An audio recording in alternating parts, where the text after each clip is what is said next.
يا جماعه انا حاسس ان المبيعات بتغرق. حاسس؟ احنا ناقص لنا صناره ونصطاد.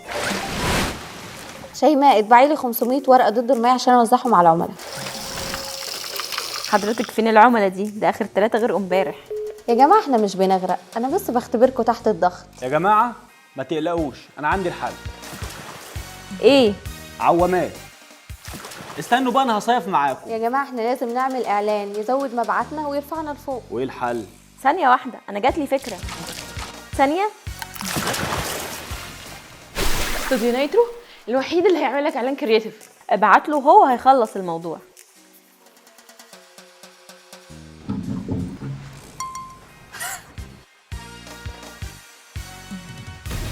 خلاص يا جماعه ما تجيبوش عوامات، مش هنغرق تاني. مع استوديو نايترو مش هتغرق تاني. صور اعلانك وزود مبيعاتك. استوديو نايترو، مستقبل كبير.